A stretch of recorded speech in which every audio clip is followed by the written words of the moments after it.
नमस्ते. Video मालिकेच्या पुढील भागामध्ये आपले मनापासून स्वागत. केरोजीन वेगवेगळ्या परिस्थितीत वेगवेगळ्या स्थितीतून जात असते. जसजसे वाढत्या खोलीनुसार तापमान आणि दाब वाढत जातो तसतसे थर्मोडिग्रेडेशननुसार केरोजीनचे सामान्य तेलाच्या घटकांमध्ये म्हणजे तेलाच्या हायड्रोकार्बन साखळीमध्ये रूपांतर होते. म्हणजेच तेलाच्या हायड्रोकार्बन साखळीमध्ये जर केरोजीनचे रूपांतर होणे गरजेचे असेल तर उच्च तापमान आणि दाबाखाली त्याचे थर्मोडिग्रेडेशन होणे अत्यंत गरजेचे आहे. एकपेशीय वनस्पती आणि प्राणी यातील प्रोटीन, कार्बोहायड्रेट्स, लिपिड्स आणि फॅट यांच्या जीवाश्माचे रूपांतर केरोजीनमध्ये होणे म्हणजे डायजेनोसिस. केरोजीनचे उत्परिवर्तन हायड्रोकार्बन साखळीमध्ये होणे म्हणजे कॅटाजेनेसिस.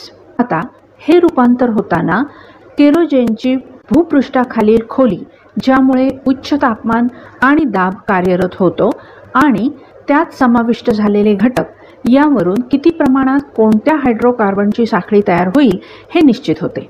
जर 69 ते 149 डिग्री तापमानाला ही प्रक्रिया घडली तर तेलाची हायड्रोकार्बन साखळी तयार होते.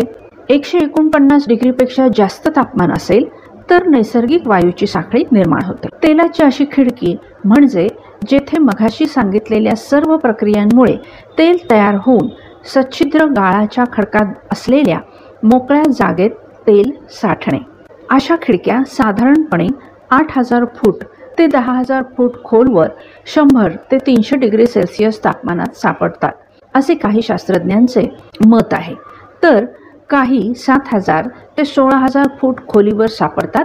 150 ते 300 डिग्री फॅरेनहाइट म्हणजेच 65 ते 149 डिग्री तापमानाला सुद्धा सापडतात असे काही शास्त्रज्ञांचे मत आहे. पडद्यावर दिसणाऱ्या आकृतीवरून कोणत्या तापमानापासून जमिनीखाली तेल आहे किंवा नाही याची चाहूल लागते ते आपण पाहू शकता. आकृतीमध्ये असे मोठे साठे सापडणाऱ्या खडकाची रचना पाहावयास मिळते. तापमान, खोली, तेल आणि वायूची स्थिती येथे आपणास पाहावयास मिळते. मात्र आधुनिक काळात ब्रिटिश पेट्रोलियम कार्यानुसार मिसिसिपी नदीच्या मुखापासून 17,000 ते 18,000 फूट आत असलेल्या डीप वॉटर हॉरिझॉन तेल विहिरीत 20,000 ते 25,000 फूट खोलीवर तेल आणि मिथेन वायूचे साठे सापडले. मंडळी, या विहिरीची आठवण काढलीच आहे तर त्या संदर्भात घडलेली एक दुःखद घटना ही देखील जाता जाता लक्षात घ्या.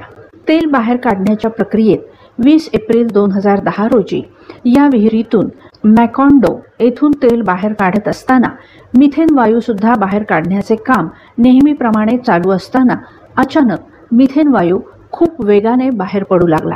त्याचा वेग नियंत्रण करणे कठीण झाले आणि तो तेल जमिनीवर वाहून नेणाऱ्या नलिकांमध्ये शिरला. येथील घर्षणामुळे तेथे ठिणगी पडली आणि तेलाने पेट घेतला. तेल विहिरीच्या भूगर्भातून सुरू झालेली ही आग पाण्याच्या पृष्ठभागावर असलेल्या बेस किंवा रिंग पर्यंत तत्काळ पोहोचली. 64 किलोमीटरपेक्षाही दूर अंतरावरून आगीच्या या ज्वाला दिसत होत्या. तेथे असलेले 11 कर्मचारी यात मारले गेले. इतर जण गंभीर जखमी झाले. सलग 2 दिवस ही आग धुमसत होती आणि 22 एप्रिल रोजी पाण्यावर उभारलेली ही रिंग पूर्णपणे ढासळली. या दुर्घटनेनंतर जे तेल समुद्राच्या पृष्ठभागावर पसरले याने जीवसृष्टीची मोठ्या प्रमाणात हानी झाली.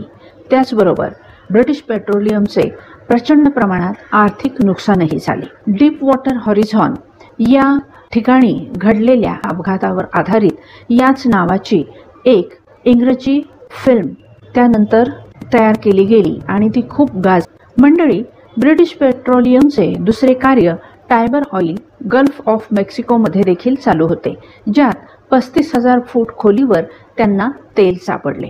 तेथे अशी कुठली दुर्घटना झाली नाही.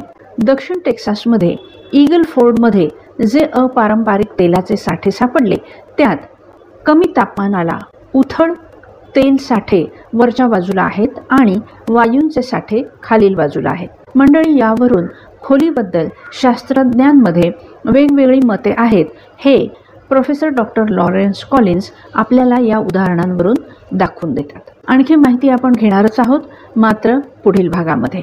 तोपर्यंत परमेश्वराचा आशीर्वाद तुम्हा प्रत्येकाबरोबर असो. आमेन.